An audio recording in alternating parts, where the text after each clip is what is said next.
Good evening, ladies and gentlemen, and I hope you're enjoying your Friday evening. I thought I'd do a quick video because I wanted to approach relaxation from a different angle for you and give you an explanation of why you're actually going into the unknown with this when you relaxation.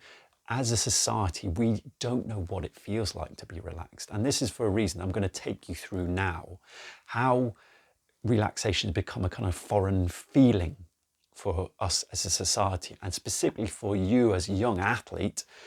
You probably don't know what it feels like to be relaxed because it's not part of our kind of society. It's not part of our feelings that we have during the day to day. It's not part of our feelings, and we become kind of bludgeoned and kind of, what's the word, kind of numbed to the feeling of relaxation because of the fact of the society and the societal kind of challenges that we have today, the societal commitments we have. So I wanted to show you what relaxation means and how it's made an influence on us as athletes and us in society, and why you really need to go into the unknown to find the relaxation part. So I've done this part through a crude drawing here. Okay. Now, stress, anxiety and relaxation doesn't work purely like this. This is kind of a simple drawing to show you how over the years, through our lifetime, how stress influences us. So we have here, if we look for, we've got stress. Okay, this is the kind of cortisol levels. Let's say cortisol levels. Now, cortisol is a kind of a stress hormone that we have. It's a very useful hormone that we have, because if we didn't have cortisol, we wouldn't be able to get up in the morning and feel energized in the morning. But so in this respect, it's not an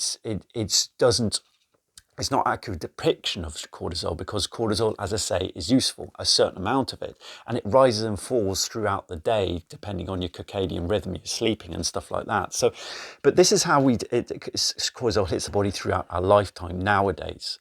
And what we've got is cortisol up here, which is a stress hormone that rises. We use cortisol because we need it to get into actions. We need cortisol to kind of that fight, flight or freeze state that we need to actually escape a life-threatening situation. The problem is that that life-threatening situation is mistaken by the body as an everyday issue nowadays. So let's take you through here. We've got birth here, and this is your lifetime at the bottom here. So your birth is here, and once you come out of your mother's womb, we start to cry, we're exposed to gravity, we're exposed to the world, and this is very stressful for us as a baby. So the stress levels go up and down now. Obviously, whether it's as high as this later on is not. Again, this is a kind of a crude depiction, but it's essentially, don't look at this part and this part as a kind of comparison. We're looking at the fact that as we come out of a mother's womb, this is very stressful for us, and then we return to a mother. We get fed, and it calms us down a lot, and down like into this position here. So when we're through our kind of a toddler years, we're kind of, stress is very low. We're not exposed to the challenges of the world. Our responsibilities are very low because we can't walk. So this remark that the stress levels are very low. But once we start to walk, our responsibilities grow, and this starts to bring certain challenges to our lives, which raises cortisol levels up. But since we're very young, they're very few and far between. The challenges, the cortisol levels are allowed to drop down here and to normal standards. Okay, so we start to walk a lot more. We start to get older. We start to bring on more challenges. We start to take on more responsibility because we have to look after ourselves as we get older. So stress comes up and then back down again, and then we actually start to bring it back down to normal levels, as that's what it should be. As humans, we should have kind of cortisol levels in life-threatening situations very sparsely spread out, if any, throughout our lifetime. And once stress levels like this that threaten our existence, the stress levels go up, we've got to have that point where it starts to come back down again. Stress levels are allowed to relax down again. But unfortunately for that, as life goes on, we get older, we get into our teenage years, we start to get more challenges. We start to get the teenage challenges that we normally get, but we get the rise in cortisol, but we are not allowed to relax and bring it back down again until another challenge comes up. And then as we go, and then another challenge. So we're not allowing, the fact of the chronic stress hitting us through life is not allowing the stress levels, the cortisol levels, to drop back down to normal before we're hit by another challenge. I mean, when we get up to adulthood, we're probably hit by, we get up in the morning, we start to stress about work, we start to think what we have to do for the day, we start to get annoyed at the traffic, we're feeling of late. And this is what happens in the morning when we get stress after stress after stress, and body mistakes this from life-threatening situations.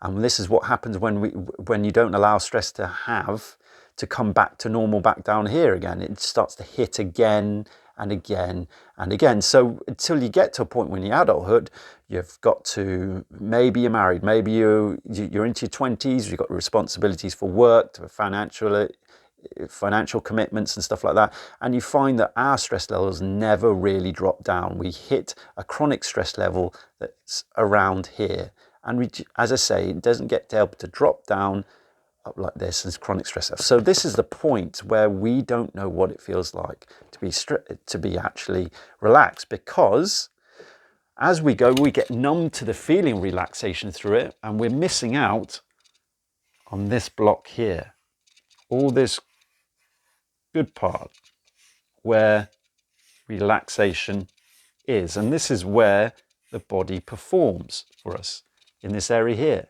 But because we've actually got so much stress throughout life, with chronic stress, the constant challenges, we never hit this mark. Now, as an athlete, this is really important. This is where your performance happens.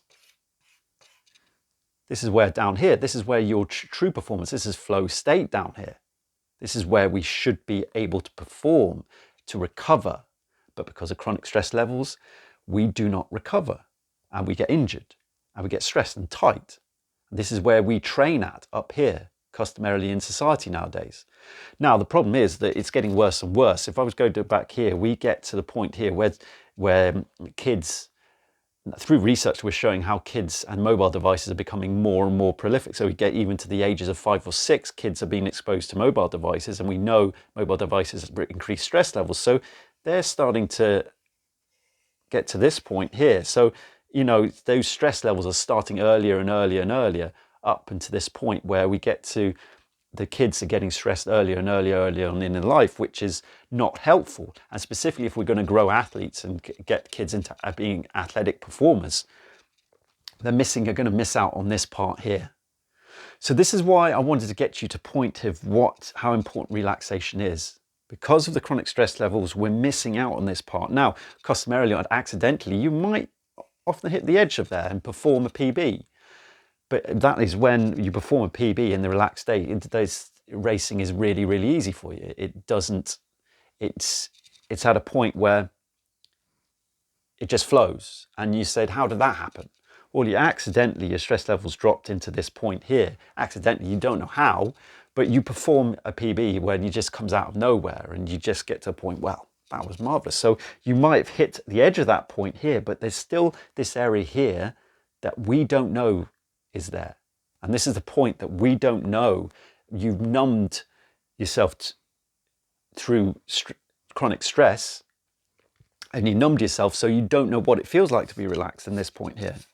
So we want to introduce ourselves to this point, this relaxed state again, more often. And this little diagram is basically a crude thing. It's based on the Be Activated treatment that I use. Is pioneered by Douglas Heel, and I use to actually drop the body, athletes, to get closer to this point here, to drop them through, so they hit that point. So they able to access this point, and that's through certain breathing. That's why in this channel I talk about breathing quite a bit, because it's one of those simple ways that we can access this area here. This is why breathing is so important. So do you see, hopefully you can understand why we are so numbed to the relaxed response, the flow state nowadays, because of the responses and the challenges of life. And we don't know the challenges of life and the impact it has on us, to the point that how do we miss out on all this good stuff here, where your athletic performance as a sprinter is happening here. It happens, this is the area where we need to access all the time now. How do you do that? Well, you need to be able to control all this throughout the day. It's not just training hard. Training hard is only done at this level, remember, because you're not dropped your state into the relaxed state. And because we spend our time so much in here and we become used to it, this becomes the new norm up here. Should be the normal here. This is the proper normal. So we need to make sure that we can access this area through different ways. Now, this is what this all channel is all about. So you can access this through practice, but you also have to throughout the day, even as an athlete in your recovery, to really control this area. This makes sure stress levels are controlled. Now, you can't bring cortisol down. We shouldn't be bringing cortisol down to plummeting depths, because we need it to get up in the morning. As I say, it has a use, but only to a certain extent, because cortisol should be able to, as I say, drop down and recover. So once it goes up, we should give it time to come back down again. And this only comes through us making sure that we can actually face up to challenges and approach challenges in a different way and separate ourselves from the challenges. So this is what I use as a be-activated treatment, is what I do. It's a muscle activation treatment I use on athletes to help them access this area, this flow state. This is proper flow state. This is where you're going to access it only through relaxation. And this is where we are going to perform at our best, down at this part here. But we need to be able to put techniques in place so we can access it. No amount of hard training that you do up here in the stress state is going to get you performing at your best. That's why so many times we perform on the track. Well, we don't perform. That's the problem. We don't perform at a kind of mediocre aspect, because we're still up here at this point here. And we're thinking that the training will do all the job for us, and we just need to get fit, get fit, get fit. Yeah, fitness is part of it. We need to practice our sport. We need to practice our movement. But unless we get access down here, this point here, this square, this untapped source that we have here, we will never get to our true performance. And this is what's the really, really important part here. So hopefully that gives you a direct idea of how stress impacts us in society. And as you as an athlete, you probably don't know what it feels like to access this. And you need to access this to be a true performer. You need to feel this. It's a relaxed response to really feel light, energized, and feel it flow state, the feeling you're running flow and feeling that PB that's so easy. Because most PBs happen, they're not the most tiring race on earth. Most PBs happen because the athlete is in peak flow state or close to their flow state. You see the world record performances. This is world record performances by athletes is because they get closer to this flow state, this area here. And you find that a lot, even in the endurance events, that a lot of the world records are beaten by athletes, and they're kind of just running along, and they storm into the finish line, and they're not knackered. They're not on the floor completely obliterated or with lactic and stuff like that. They're celebrating, and of course, there's some. World records are broken and they're tired at the end, but mostly you see that a lot of athletes, so David Rudisha for one thing, 140 in the 2012, just was celebrating at the end of the race. And this is because he was accessing this part here accidentally. And funny enough, we in kind of David Rudisha's training up to that was to access relaxation. He was actively looking to actually get relaxation into his running. That was one of the things he was doing in the month leading up to that race. So he was intentionally doing it. So that's why relaxation is so important, and why we need to be able to perform at this place. This is where all top performers perform world records and perform unbelievable performances, from this area here. And they do it maybe accidentally, maybe intentionally, but this is where we need to get to, the relaxation. That's where the body performs at its natural state. So yeah, hopefully this gives you a better idea of how stress hits our body, how stress kind of impacts us, and how we are numbed completely from the relaxed response just by our daily challenges that we have throughout life, and how it impacts us and grows throughout our life to hit to this point where it's chronic stress levels, and how we miss out on this part. And so this was just a basic drawing to give you an idea of how it impacts it. So hopefully that gives you an understanding. Go back into my videos on breathing. Breathing is one of those areas that, through practice, we can actually start to access this area. And we need to actually practice the breathing to make sure that we're using it in the right way so we do access this area. That's why we need to practice. And we also need to understand that it's what we do throughout the day, not just in our training, our stress levels throughout the day. We need to correct those, and we need to address those so we make sure that we don't have this level up here and where injury is going to happen. This is where injury happens. This is where mediocre performance happens.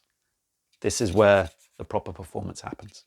So hopefully that video was helpful for you to understanding how stress impacts our body and how relaxation is ultimately important.